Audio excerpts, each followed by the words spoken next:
ইবনে সিনার নামটা শুনলেই আমাদের মাথায় একজন যুক্তিবাদী দার্শনিকের ছবি ভেসে ওঠে, তাই না? কিন্তু কি হবে যদি বলি এই গল্পের আরও একটা পিঠ আছে? চলুন আজ সেই রহস্যেরই কিনারা করা যাক। এই যে মুখটা দেখছেন, ইনি হলেন ইবনে সিনা। শত শত বছর ধরে তাকে চেনা হয় একজন প্রখর যুক্তিবাদী দার্শনিক হিসাবে। ইসলামী বিশ্বে তো তাকে রীতিমতো অ্যারিস্টটেলের উত্তরসূরি বলা হতো।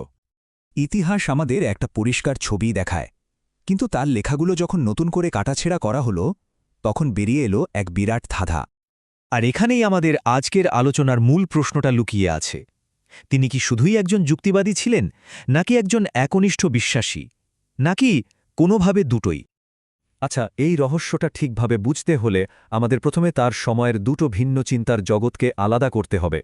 একটা হলো দর্শন আর একটা ধর্মতত্ত্ব। চলুন দেখি এই দুটোর মধ্যে মূল পার্থক্যটা কোথায়। দেখুন, দর্শন বা ফালসাফা শুরুটা হয় বিশুদ্ধ যুক্তি দিয়ে, মানে যা কেবল লজিক দিয়ে প্রমাণ করা যায়, সেটাই এর ভিত্তি। আর অন্যদিকে কালাম বা ধর্মতত্ত্বের শুরুটাই হয় বিশ্বাস বা ঐশ্বরিক প্রত্যাদেশ থেকে। এখানে ধরে নেওয়া হয় যে ধর্মীয় সত্যগুলো আগে থেকেই প্রতিষ্ঠিত, এখন কাজ হল সেগুলোকে ব্যাখ্যা করা আর রক্ষা করা।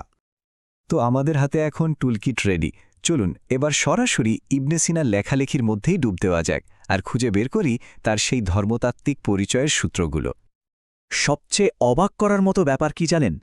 তার অনেক লেখাই কিন্তু কোনো দার্শনিক তত্ত্ব দিয়ে শুরু হয়নি, বরং শুরু হয়েছে একটা প্রার্থনা দিয়ে, পরম করুণাময় অসীম দয়ালু আল্লাহর নামে।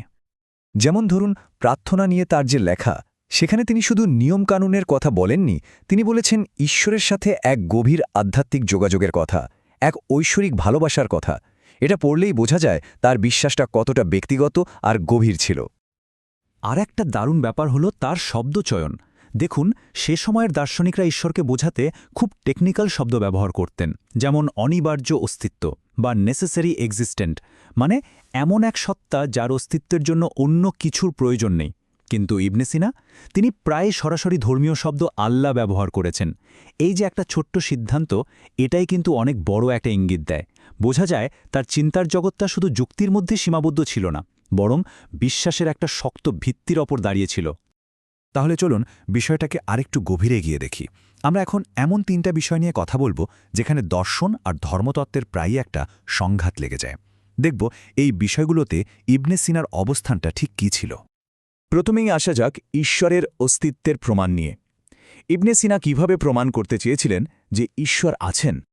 তার সবচেয়ে বিখ্যাত যে যুক্তি, যেটাকে বলা হয় সত্যবাদীদের প্রমাণ, সেটা কিন্তু একদম নিখাদ লজিকের উপর দাঁড়ানো। কিন্তু মজার ব্যাপার হলো, তিনি নিজেই বলেছেন এই যুক্তির অনুপ্রেরণা তিনি পেয়েছেন কোরআন থেকে। কোরআনের একটা ধারণা আছে যে আল্লাহ নিজেই নিজের অস্তিত্বের সাক্ষী। দেখুন কি দারুণভাবে তিনি যুক্তি আর বিশ্বাসকে এক সুতোয় গেঁথেছেন। আচ্ছা, এবার আসি আরেকটা বড় বিতর্কের বিষয়, পরকাল। মৃত্যুর পর ঠিক কি হয়, এটা নিয়ে তার সময়ের চিন্তাবিদদের মধ্যে প্রচুর তর্কবিতর্ক ছিল। আর এখানেই ইবনে সিনার দুটো সত্তা একেবারে স্পষ্ট হয়ে ওঠে। দেখুন, খালেস যুক্তি দিয়ে তিনি প্রমাণ করতে পেরেছিলেন যে মৃত্যুর পর শুধু আত্মার পুনরুত্থান সম্ভব। কিন্তু তার বিশ্বাস কি বলছিল? তার বিশ্বাস বলছিল শারীরিক পুনরুত্থানের কথা, যা তিনি নবীর কথার উপর ভিত্তি করে পুরোপুরি মেনে নিয়েছিলেন। এই বিষয়ে তিনি একদম পরিষ্কার করে একটা লাইন টেনে দিয়েছেন। তিনি নিজেই স্বীকার করেছেন যে এখানে এসে যুক্তির একটা সীমা আছে, আর সেই সীমার বাইরে তিনি ঐশ্বরিক প্রত্যাদেশ বা নবুয়তের কথাই শিরোধার্য করেছেন। আমাদের শেষ কেস ফাইল, এটা বেশ রাজনৈতিক একটা প্রশ্ন। নবীর পর মুসলিম সম্প্রদায়ের নেতা কে হবেন? সে সময়ে একটা সাধারণ ধারণা ছিল যে মুসলিম সম্প্রদায় ভোটের মাধ্যমে তাদের নেতা ঠিক করবে। কিন্তু ইবনে সিনা কি বললেন? তিনি বললেন বিভেদ আর সংঘাত এড়ানোর জন্য আগের নেতা বা পূর্বসূরির ঠিক করে দেওয়া উত্তরসূরি সবচেয়ে ভালো পথ। তারই মতটা কিন্তু শিয়া ধর্মতত্ত্বের সঙ্গে বেশ মিলে যায়, যেখানে রাজনৈতিক সিদ্ধান্তের চেয়ে ধর্মীয় নির্দেশনাকে বেশি গুরুত্ব দেওয়া হয়। তো এত সব সূত্র, এত প্রমাণ, এগুলো সব মিলিয়ে আমরা আসল ইবনে সিনা সম্পর্কে কি সিদ্ধান্তে আসতে পারি? রহস্যের সমাধান কিন্তু হয়ে গেছে। আসলে এখানে দুজন আলাদা ইবনে সিনা ছিলেন না, যারা একে অপরের সাথে লড়াই করছেন। তিনি ছিলেন একজন অসাধারণ দার্শনিক, যিনি যুক্তি দিয়ে গোটা মহাবিশ্বকে বুঝতে চেয়েছেন। আবার একই সাথে তিনি ছিলেন একজন গভীর বিশ্বাসী ধর্মতত্ত্ববিদ, যিনি ঐশ্বরিক সত্যকে মনে প্রাণে গ্রহণ করেছিলেন। তার কাছে এই দুটো জিনিস, যুক্তি আর বিশ্বাস, একে অপরের শত্রু ছিল না, বরং এগুলো ছিল একই পরম সত্যে পৌঁছানোর দুটো ভিন্ন রাস্তা। এই পুরো ব্যাপারটা আমাদের একটা খুব জরুরি কথা মনে করিয়ে দেয়, তাই না?